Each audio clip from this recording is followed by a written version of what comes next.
नमस्कार, मैं हूं आलोक त्रिपाठी और आज हम बात करेंगे केंद्रीय मंत्री और वरिष्ठ भाजपा नेता अनुराग ठाकुर से। सर, आपका ईटीवी में बहुत बहुत स्वागत है। धन्यवाद। आपको भारतीय जनता पार्टी ने इस चुनाव का सह प्रभारी बनाया है। कैसा देख रहे हैं आप? भारतीय जनता पार्टी का क्या माहौल है इस चुनाव में, कैसा लगता है? मैं धन्यवादी उत्तर प्रदेश की जनता का, जिन्होंने 2014 में, 2017 में, 2019 में 2 बार केंद्र में, 1 बार प्रदेश में कमल खिलाने की आशीर्वाद दिया है। और यही कारण है कि देश भी आगे बढ़ा है और उत्तर प्रदेश ने भी विकास की रफ्तार पकड़ी है। पिछले 5 वर्षों में केंद्र की योजनाएं भी लागू हुई और राज्य की सरकार ने गुंडा राज और अपराधियों से मुक्ति भी दिलाई है।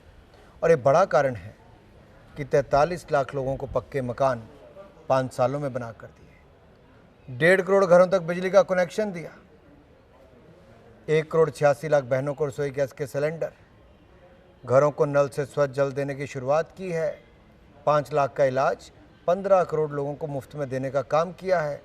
वहीं पर आपदा के समय 28 करोड़ वैक्सीन मुफ्त में लगी आपदा के समय कोविड की, तो 15 करोड़ लोगों को महीने में 2 बार राशन देने का काम भी मोदी जी, योगी जी की सरकार ने किया है। मेट्रो हो, पूर्वांचल से लेकर बाकी एक्सप्रेसवे हो, ये योगी जी ने बनाने का काम किया। 5 अंतर्राष्ट्रीय एयरपोर्ट हों, 60 जिलों में मेडिकल कॉलेज हों, वो योगी जी ने कराने का काम किया। 21,000 किलोमीटर सड़क बनाने का काम किया। ये तो अभी शुरुआत है।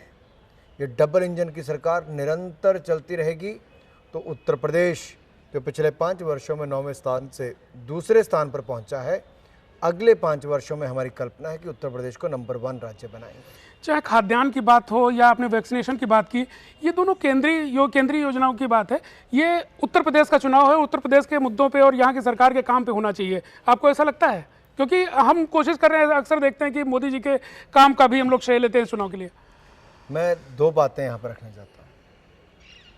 अखिलेश जी की सरकार थी, बुंदेलखंड में एक तरह से सूखे की स्थिति थी, पानी नहीं था। मोदी जी ने केंद्र से पानी की ट्रेनें भेजी, अखिलेश यादव जी ने बुंदेलखंड के लोगों को पानी नहीं देने दिया। आज बुंदेलखंड में 44,605 करोड़ रुपए की लागत से केन बेतवा लिंक प्रोजेक्ट दे रहे हैं। मोदी जी, योगी जी इसलिए कहता हूँ, अगर 60% पैसा मोदी जी देंगे तो 40% पैसा योगी जी देंगे, राज्य की सरकार देगी। नल से स्वच्छ जल हर घर को देंगे तो केंद्र 60% पैसा देगा, तो योगी जी की सरकार यहाँ पर 40% देगी।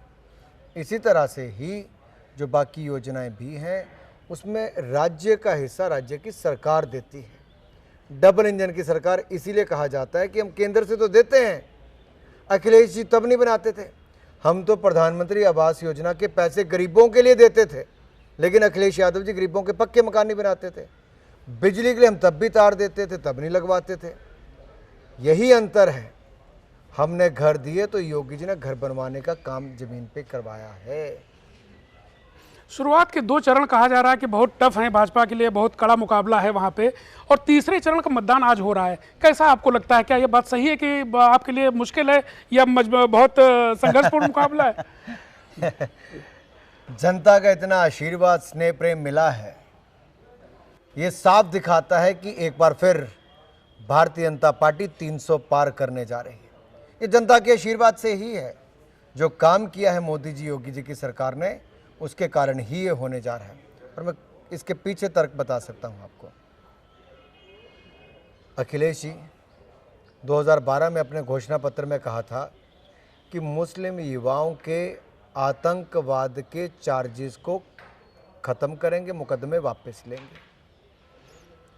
पहली राजनीतिक दल ऐसा है जिसने धर्म के नाम पर, एक समुदाय के लोगों के नाम पर और आतंकवादियों के मुकदमे दर्ज वापस करने की बात की।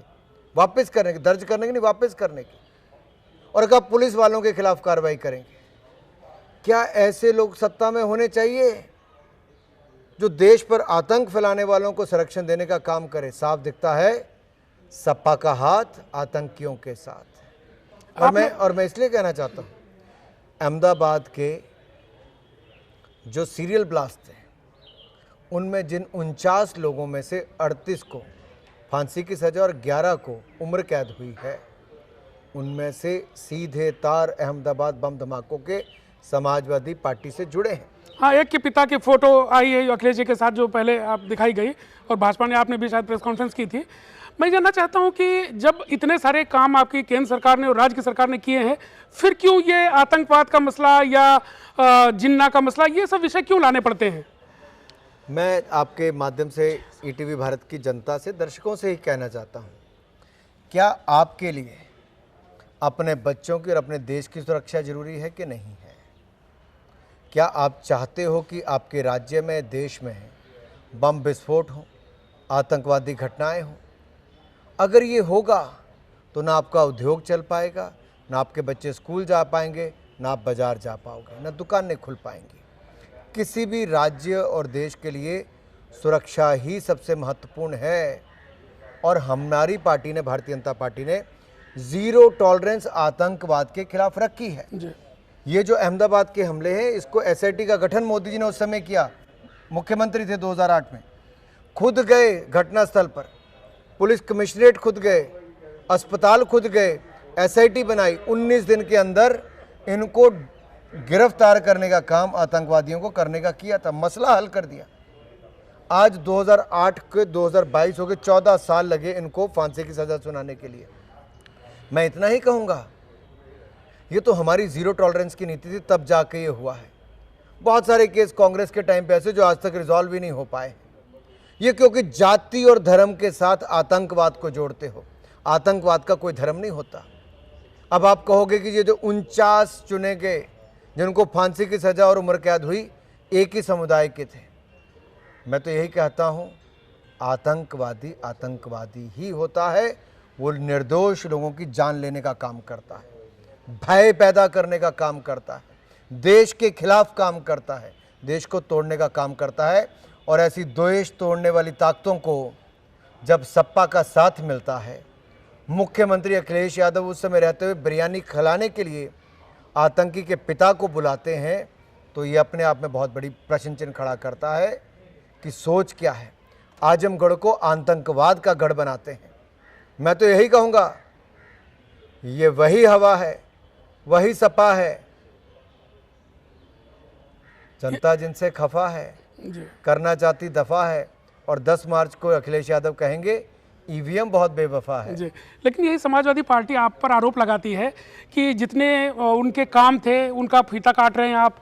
जो उनके नाम थे, जिन भवनों को बनाया था, बिल्डिंगों को बनाया था, उनके नाम बदल रहे, जिलों के नाम बदल रहे। इस तरह की राजनीति करके आप आगे बढ़ना चाहते हैं।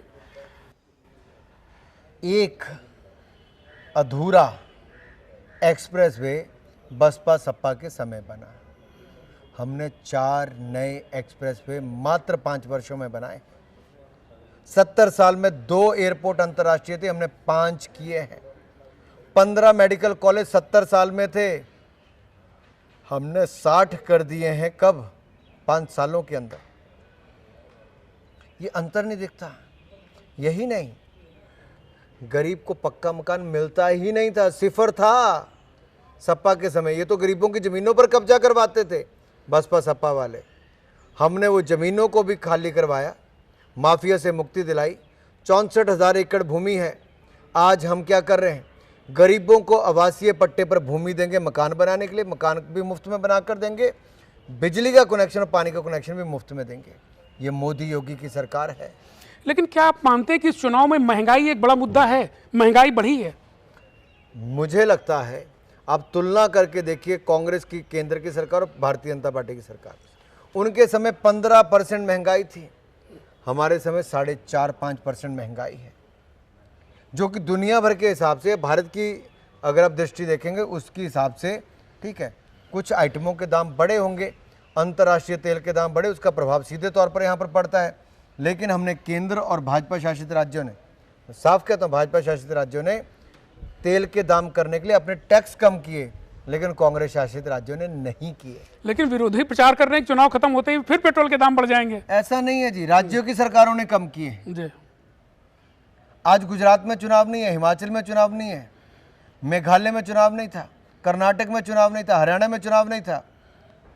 हमने वहां सब जगह कम किए हैं, यूनियन टेरिटरीज में कम किए। ये भारतीय जनता पार्टी ने ही करके दिया है। बाकी तो केवल खोखले वायदे करते हैं, हम तो पक पूरे करने वाले हैं। कोविड-2 में कहा जा रहा है कि उत्तर प्रदेश सरकार बहुत असफल रही। हालांकि सरकार कहती है कि हमने बहुत अच्छा काम किया, पूरी दुनिया में हमारा नाम है, लेकिन ये बात सभी लोग मानेंगे कि उत्तर प्रदेश में बहुत मौतें हुई। आप इसको कैसे देखते हैं? आपदा का समय बहुत संवेदनशील था। ये दुनिया के सामने एक बहुत बड़ी चुनौती थी। किसी को पता नहीं था कि आगे क्या होने वाला है। उस समय मोदी जी ने देश में आत्मनिर्भर भारत का नारा भी दिया, वैक्सीन बनाने का काम भी भारत में हुआ, एक नहीं दो वैक्सीन बनाई गई और उत्तर प्रदेश में 27 करोड़ से ज़्यादा वैक्सीन लगी हैं। दुनिया के बहुत सारे देशों से ज़्यादा वैक्सीन उत्तर प्रदेश ने लगाई है। और आबादी के हिसाब से देखा जाए, दुनिया भर में के किसी भी देश के साथ आप उत्तर प्रदेश का तुलना कर लीजिए, उत्तर प्रदेश में मौतें बहुत कम हुई हैं। योगी जी ने इतना सफल काम किया है माइक्रो कंटेनमेंट जोन बनाकर कि जिसके कारण यहाँ पे मृत्यु कम हुई, यहाँ पे अस्पतालों में उस तरह से मुसीबत नहीं आई। यही कारण है कि मोदी योगी जी के प्रति जनता का प्रेम है। अखिलेश यादव जी और राहुल गांधी जी कहते थे ये तो भाजपा की वैक्सीन है, ये दोनों तो विदेश में जाके लगवा लेते हैं, गरीब जनता को तो मोदी जी ने लगवा कर दी, मुफ्त में लगवा कर दी। इन लोगों ने भय और भ्रम पैदा किया, हमने सेवा करने का काम किया और जान बचाने का काम किया। एक कंट्रोवर्सी हिजाब को लेके हुई है, बेंगलोर से शुरू हुई, जिसके बाद अब मामला कोर्ट में चल रहा है। भारतीय जनता पार्टी का क्या स्टैंड है इस कंट्रोवर्सी पे? देखिए, कंट्रोवर्सी तो कुछ लोग प्रयोग करते हैं चुनाव के समय। दिल्ली का चुनाव था तो कुछ लोग सड़कों पर आके बैठ गए, अगला चुनाव आया तो लोग राफेल को लेके बैठ गए, एक और आया तो 370-35 को लेके बैठ गए, उससे अगला है तो सीए एनआरसी को लेके बैठ गए। लेकिन चुनाव के बाद ये मुद्दे कहाँ हैं जनाब? चुनाव खत्म, इनके मुद्दे खत्म। ये तो हर चुनाव में नया प्रयोग करते हैं। तुष्टीकरण की राजनीति करने वाले लोग हैं ये जाति और धर्म के नाम पर बांटो और राज करने वाले लोग हैं ये गरीब जनता का शोषण करके सत्ता में आना चाहते हैं, झूठे झांसे देकर।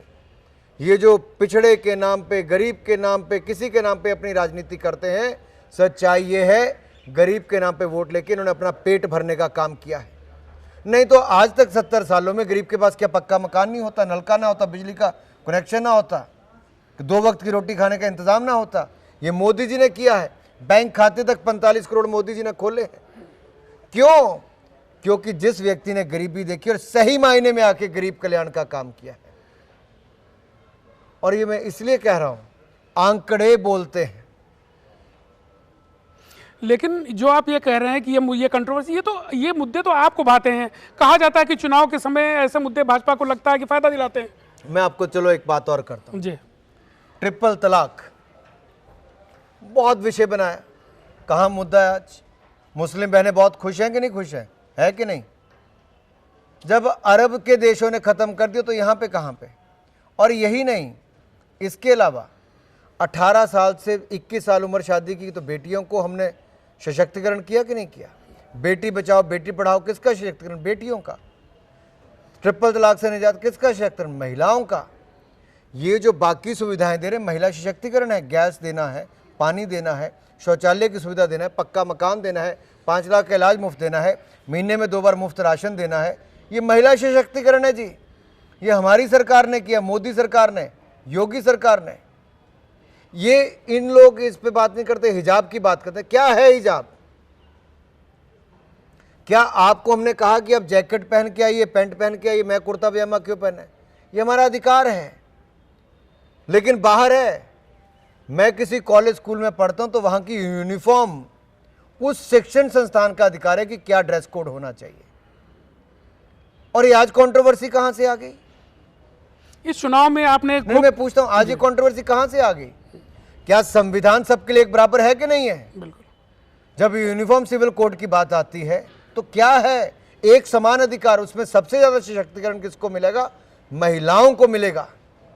और इसीलिए ये लोग विरोध करते हैं, जो महिला रिजर्वेशन का विरोध करते हैं, ट्रिपल तलाक का विरोध करते हैं, महिलाओं को शिक्षा का विरोध करते हैं। ये चाहते नहीं कि महिलाएं घरों से बाहर निकलकर बेटियां शिक्षण संस्थानों में जाएं, हिजाब का बहाना लगाकर घर पे बांध के रखना चाहते हैं।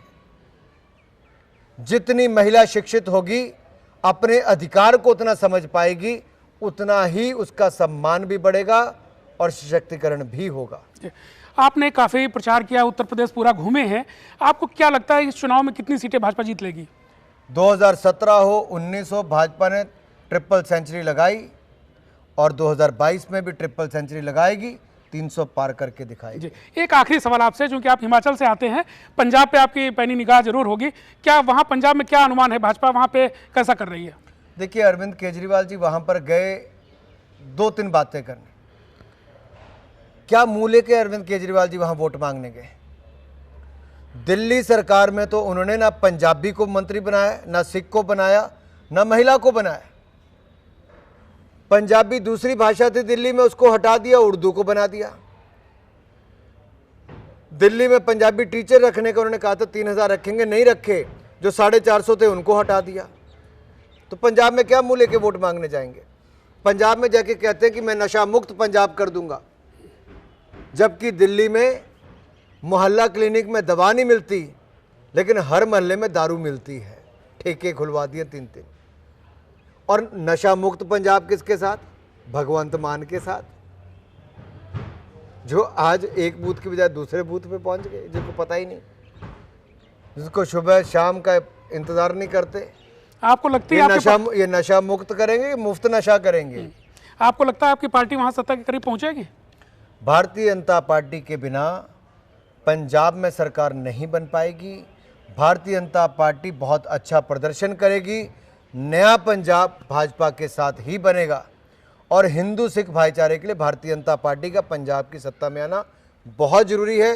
जहां एक और केजरीवाल जी जैसे लोग एक और सपना देखते पंजाब के मुख्यमंत्री बने या खालिस्तान के प्रधानमंत्री बने। जो व्यक्ति एक राज्य को खालिस्तान बनाना चाहता हो, बॉर्डर स्टेट के बारे में ऐसी सोच रखता हो, आप कल्पना कर सकते हैं वो अराजकता के लिए तो जाने ही जाते थे। इस तरह की सोच के बारे में भी बहुत बड़े प्रश्नचिन्ह खड़े होते हैं कि ऐसे लोग क्या राजनीति में होने चाहिए, और वो अपने आप को कहते हैं सॉफ्ट टेररिज्म। सर, हमसे बात करने के लिए बहुत बहुत धन्यवाद। धन्यवाद। ये थे केंद्रीय मंत्री अनुराग ठाकुर, जो बता रहे थे कि उनकी तैयारी कैसी है, उनकी पार्टी कैसा कर रही है इस चुनाव में। कैमरामैन विजय के साथ मैं आलोक त्रिपाठी, ईटीवी भारत, लखनऊ।